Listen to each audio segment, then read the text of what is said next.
Crafty Hope here, and I am doing Icad number 34 for the Daisy Yellow Icad challenge. The prompt for this one was picnic, and I do kind of go with this theme only in that I'm using some kind of nature outdoorsy elements for it. To start, I glue down some, this is like some recipes from an old recipe book, and I just glue that down with a Yoo-hoo glue stick, and I make sure everything's secure. I'd have to say some of this video, my camera was off-centered, so a lot of it's down the bottom of the viewer, and I'm sorry about that. I realized later in the video, but probably far too late, so please forgive me.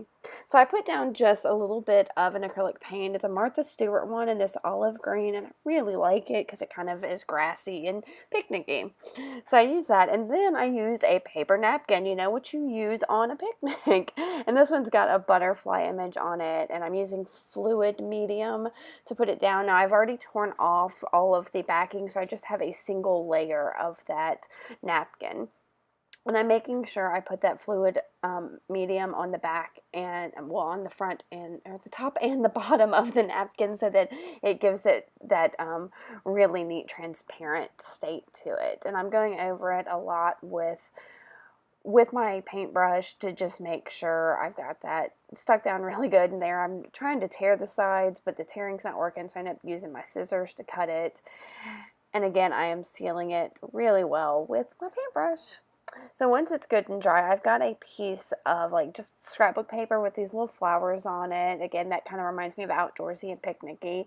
And using my scissors, I'm just freehanding like a weird scallopy design that I'm going to just glue down with matte medium. And I'm using a matte medium instead of the Yoo-hoo because it's a heavier gauge paper, and so I need a heavier gauge glue for it. At least that's how it goes in my head. So I glue that down, and then I take a little paintbrush, and I've got some Payne's Gray acrylic paint that's right there that I had used for something else left over, so I thought, shoot, I'm going to just slap that right there on this card and give it that element. So I paint that inside of the little loops there, the scalloping. And once I get that done, I realize I've got this other little piece of scallop that I'm just, instead of wasting it, I'm going to throw it on there with it. So again, I pull out the gel medium, glue it down, and then again use that Payne's Gray paint and fill it on in. And I really like how this turns out. Now, this Daisy Yellow challenge for me, a lot of it is about experimenting and using things I hadn't used before and trying things, and this is definitely one of them that I hadn't tried before. So when that's on there, I take a I'm going to dry it first to make sure everything's really good and dry.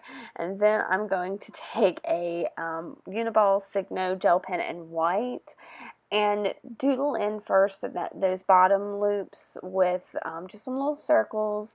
And then for the top one, I'm going to draw some straight lines and use my ruler as a straight edge and just draw straight across and make just some straight lines, nothing major. Once I get those on there, I switch over to it's a book page, but it's from a large print novel, and I find a sentiment on there that I like and just cut that out, and I'm gonna glue it down with my Yoo-hoo glue stick. And once it's down, I will take a a ink pad, just a black ink pad to ink up the edges. And oh, actually no, once I get that down, I'm going to use my Stabilo All and go around the sentiment, and then use a paintbrush with water to make it pop off the page. And then I'll frame up the entire card with the ink pad. Sorry about that, I'm jumping ahead of myself. And then I just use a plain pencil pen to doodle some more circles, just to kind of bring those circles that are on one edge over to the other edge. And in general, I kind of wanted to give that butterfly, I don't know, a feeling of air, but there's not really a focal to this other than the actual sentiment. So that's it for this one, you guys. I hope you like it. Subscribe and all those things. Thank you so much for watching. It means so much to me.